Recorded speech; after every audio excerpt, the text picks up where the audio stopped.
राधे राधे। राधे ज्ञान सागर में आप सभी का स्वागत है।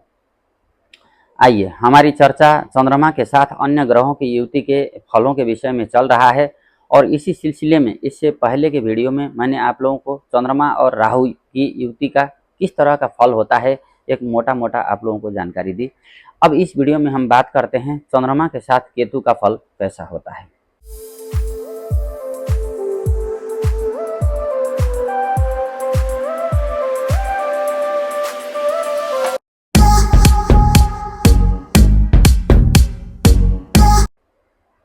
अब चंद्रमा के साथ राहु के युति का जैसा फल होता है लगभग उसी तरह का फल चंद्रमा और केतु का साथ में होने से होता है। चूंकि राहु और केतु में केतु को ज़्यादा अधिक अच्छा माना गया है क्योंकि केतु वैराग्य का कारक है, भाग्य धर्म का कारक है, अचानक रूप से धन देने का और छीनने का भी कारक है। अब यहाँ पर ऐसे जातक जो होंगे ज़्यादातर आध्यात्मिक और सेवा भाव से ओतप्रोत रहते हैं, संयमित होते हैं और प्रत्येक गोपनीय बातों का महत्वपूर्ण रीति से ख्याल रखने वाले होते हैं, बहुत गहरा चिंतन कर सकते हैं, एकांत प्रेमी होते हैं और लंबे समय तक एकांत में रह करके गहरी खोज अनुसंधान या फिर कोई ध्यान मेडिटेशन करने वाले ऐसे जातक होते हैं। लेकिन मानसिक रूप से ऐसे जातक थोड़े से कन्फ्यूज रहते हैं, भ्रमित रहते हैं, परंतु ऐसे जातकों की पढ़ाई में मन लगा रहता है, भगवान से अधिक डर इनको होता है और कई बार ऐसे जातक अजीबोगरीब तरह के स्वप्न भी देखते रहते हैं और अधिकतर स्वप्न ऐसे जातकों को आते रहते हैं, चंद्र राहु के युति वाले लोगों को भी। और बात करते हैं मानसिक, अब मानसिक अशांति अधिक बनी रहेगी, मन में किसी न किसी प्रकार का कोई न कोई चिंता ऐसे जातकों के चेहरे से वो स्पष्ट देखा जा सकता है। अपनी माता के साथ ऐसे जातकों का मतभेद अधिक बना रहता है और माता के स्वास्थ्य में भी दिक्कत आ सकती है। ऐसे जातकों को अपनी माता का विशेष ख्याल रखना चाहिए, उनके स्वास्थ्य का। ऐसे जातकों को सर्दी, कफ या फिर रुगा जो खांसी है या फिर कोई इन्फेक्शन या फिर फेफड़े में किसी प्रकार की कोई समस्या ऐसे जातकों को होने के संकेत अधिक मिलते हैं। किसी भी बात को लेकर के अधिक चिंतन करना और अधिक पश्चाताप करना ऐसे जातकों के विचारधारा में देखी जा सकती है। धन संपत्ति अर्जन करने के मामले में थोड़े से विलंब हो सकते हैं, मानसिक रूप से अधिक भ्रमित होने के चलते। लेकिन चंद्रमा और केतु की युति यदि अगर लग्न में बनी होगी तो अधिक कल्पनाशील, अधिक संवेदनशील और सांसारिक विषय वस्तुओं से व्यक्ति अधिक जो है वैरागी जरूर दिखाई देता है और सिर दर्द की समस्या बनी रह सकती है। दाम्पत्य जीवन में कटुता या फिर पत्नी के साथ अलगाव या फिर उनके साथ दूर, घर से दूर रह करके काम करने की ऐसी नौबत आ सकती है। द्वितीय भाव में यह युति होगा तो वाणी बहुत कम बोलेंगे और वाणी में सुलझा हुआ वाणी जरूर होगा, लेकिन कई बार वाणी में कटुता भी आ सकती है। धन संचय के मामले में थोड़ा कमजोर ही माने जाएंगे, बैंक बैलेंस इत्यादि कम ही होगा। तृतीय भाव में इस युति को ज़्यादा अच्छा नहीं माना गया है। भाइयों से विरोध हो सकता है या फिर भाइयों के द्वारा किसी प्रकार का धोखाधड़ी, मित्रों के द्वारा किसी प्रकार का धोखाधड़ी या फिर भाइयों के साथ दूरी चंद्र केतु की युति बना देता है। मेहनत करने में मन नहीं लगता है, आलस्यता अधिक आएगी। इसी प्रकार से चौथे भाव में यदि अगर यह युति बनी होगी तो ऐसे जातक निश्चित रूप से अपने पैतृक स्थान से या फिर अपने जन्म स्थान से दूर ही चले जाएंगे और संभवतः दूर का ही सेटलमेंट होगा या फिर जहाँ इनके बाबा रहते हैं वहाँ इनका रहना मुश्किल है। माता का विशेष ध्यान रखना होगा क्योंकि माता के लिए कष्टकर हो सकता है। पैदाइशी समय में भी, बचपन में भी ऐसे जातकों को कई सारी समस्याओं का सामना जरूर करना पड़ सकता है।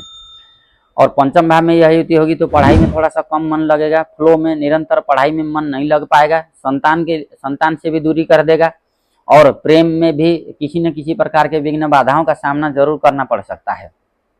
हालांकि केवल युत ग्रहों को या फिर जिस भाव में बैठे हैं वहाँ पर के फलों को देख करके नहीं कहना चाहिए। हमेशा फल कहते समय नवमांस कुंडली और शुभ अशुभ ग्रहों की दृष्टि, युति और लग्न लग्नेश की स्थिति को ध्यान में रखते हुए ही फल कहना चाहिए प्रत्येक ज्योतिषियों को।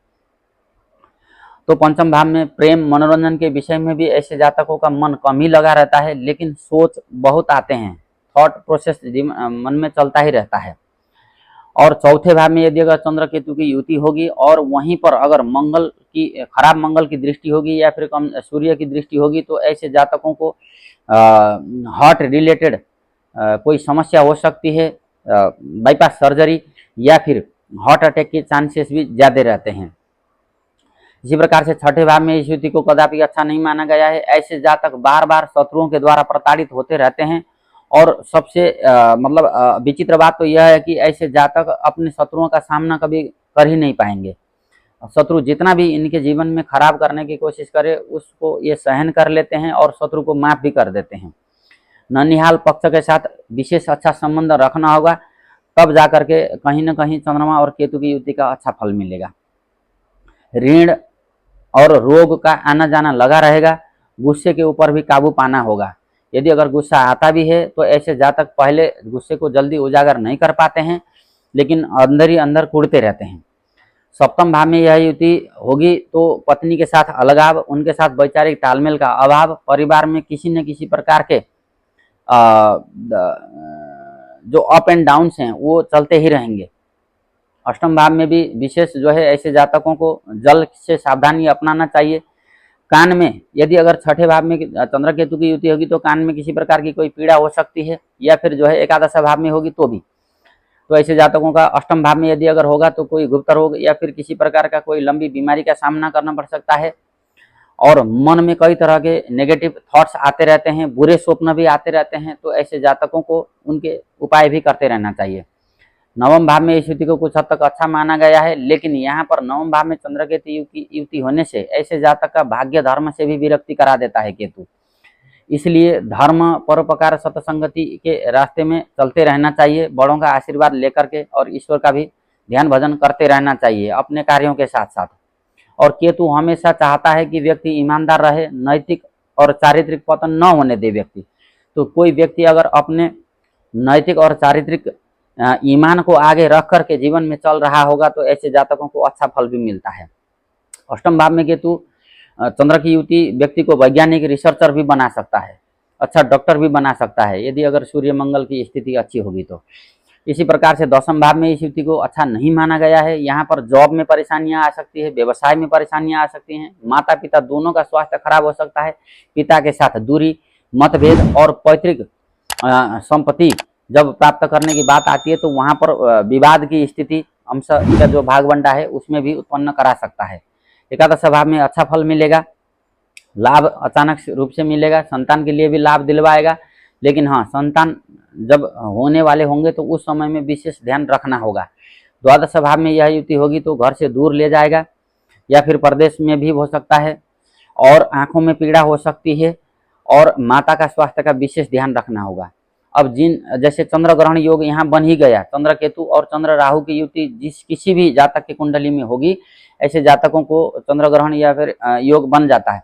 तो ऐसे जातकों को सेम जो राहु के लिए मैंने जो उपाय बताया कि 5 अमावस्या तक 5 गरीब लोगों को अन्नदान, अमावस्या को तिल स्नान, भगवान भोलेनाथ जी को जल में तिल डाल करके स्नान कराना, पीपल में जल देना, बड़े बुजुर्गों की सेवा करना, वृद्धाश्रम में कुछ दान पुण्य करते रहना, और ईश्वर का ध्यान भजन करते रहना चाहिए। जिन लोगों का केतु किसी भी ग्रह के साथ में बैठा होगा ऐसे जातकों को मेडिटेशन और भगवान का जो है सानिध्य जरूर लेते रहना चाहिए, और उनके आशीर्वाद से ही अपने जीवन को आगे बढ़ाते रहना चाहिए। राधे राधे।